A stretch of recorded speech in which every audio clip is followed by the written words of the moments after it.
Boom. So we are live. I am driving to meet with my contractors. I've been doing this for the last 12, 13 years, almost every week.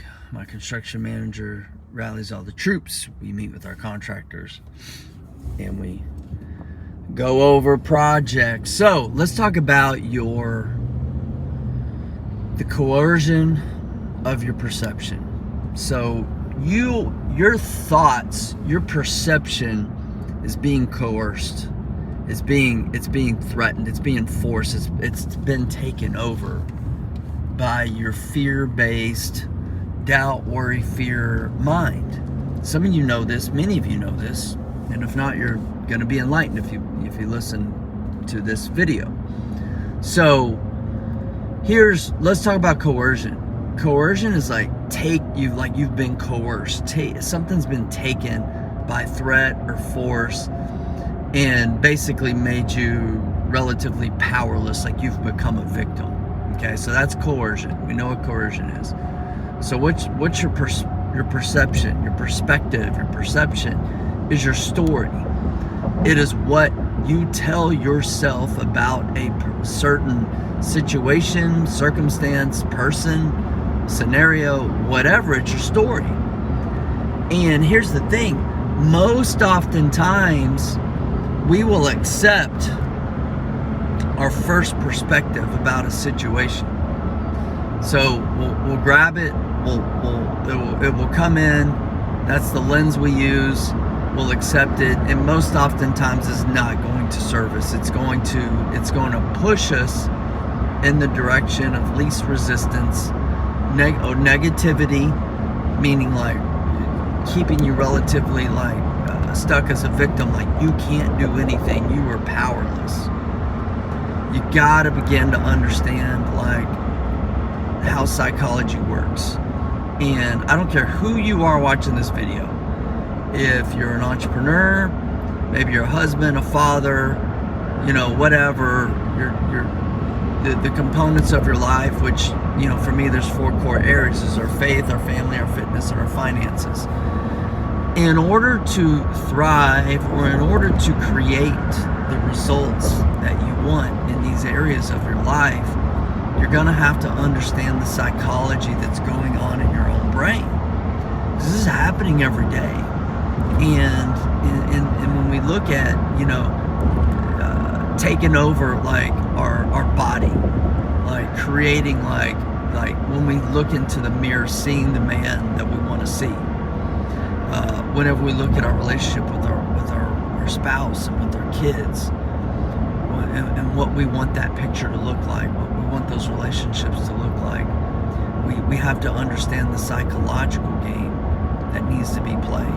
Okay, and if you're not experiencing the results that you want in different areas of your life, your faith, your family, your fitness, or in your business and your finances or your real estate investments, it's because your perceptions have been hijacked, and you've basically like your dreams and hopes and wishes and outcomes that you really want are like locked in a cell, and these coercion thoughts, these coerciveness that exists in your mind have taken advantage, they've taken captive of your dreams and your thoughts. But what you don't understand, you're sitting in your dreams and your visions like, man, I wish I could quit my job, or wish I had a great marriage, or wish I could be in shape, wish I wasn't 50 pounds overweight. Whatever it is, you don't even understand. You're locked in this jail cell, and the key's right underneath your pillow. But you're in such a state of desperation or just learned helplessness that you're not even like fucking looking underneath like the pillow or trying to find a way to escape. You're just like accepting it. You're just accepting it. And some of you are like in some really shitty places, like really bad, and you just given up. and like I get it. Like I've been there. I've been there, and it's not fun. But it doesn't mean it has to be forever, right? Like this self imprisonment that you've created. Well, it's you that created it. Like you built the jail cell. You locked yourself into that place, and you can also free yourself from it at the very same time. And it's much easier. It's much easier than you might even believe. But it does have to start with you simply believing that there is a way. There is a different path that you can take, and it all starts here with your perception. So I'm going to challenge you. I'm going to challenge you to think about some things in your life or in your business that are not good. That are not good. I try and I strive and I'm fucking doing it. Like leading a life that leads to a legacy. Faith, family, fitness, finances. Where are you at? How does the story play out with the life that you're living in these core areas of life? How does your financial future play out with your outcome? I'll share a story with you. So I was talking to a guy yesterday that reached out to me about coaching. He reached out to me a couple weeks ago, and he's in his early 50s. He has no retirement. He's self-employed. He has no retirement, and he has basically no money. He had a couple of things happen this year. Had a mother-in-law passed away and had to do some work on his house, and that took up all his savings. And his perspective is not great. And it's just leading him down a path to say, let's project this out. This is your age right now. This is your financial situation.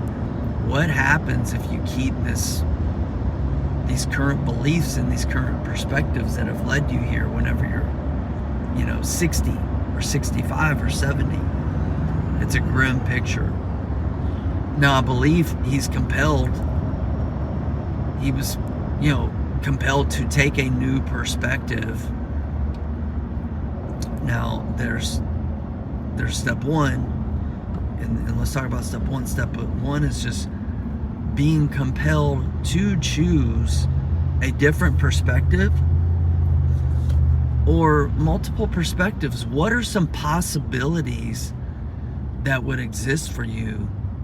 Meaning preferred possibilities, preferred outcomes. What are some incredible, amazing things that possibly could be created by changing your perspective? So look at some shitty things in your life, and what can you take from shitty to pretty? That's what we talk about at rehabs. Like, all right, let's take it from shitty to pretty. That's what people ask me sometimes, what do you do with houses? Real estate, I turn shitty to pretty. That's what we do. And that's what you need to do with your perspectives. You've got a bunch of shitty perspectives, and you need to start painting some pretty perspectives. Okay?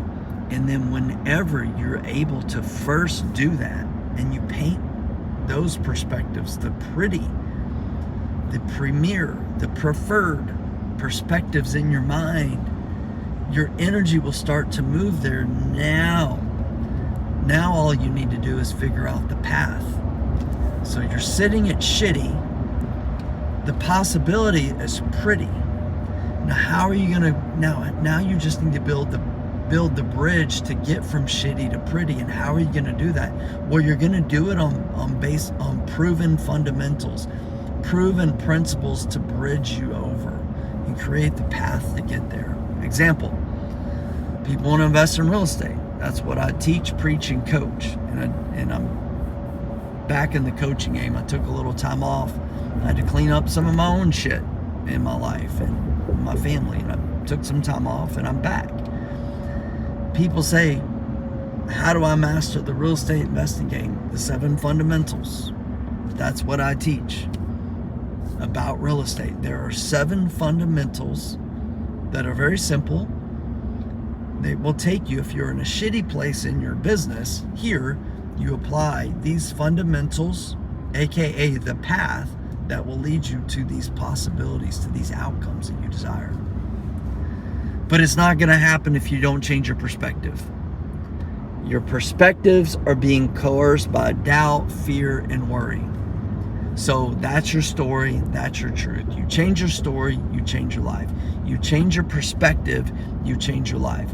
Your perspective is going to give you power, or it's going to make you powerless. The good news is, my friends, you get to choose. So choose a place of power. Choose a place of power. You don't have to let your thoughts continually be coerced to doubt, worry, and fear.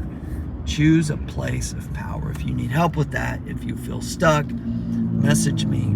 I happen to know a guy who's pretty good at helping people get unstuck and change their perspectives and get back to living in a place of power.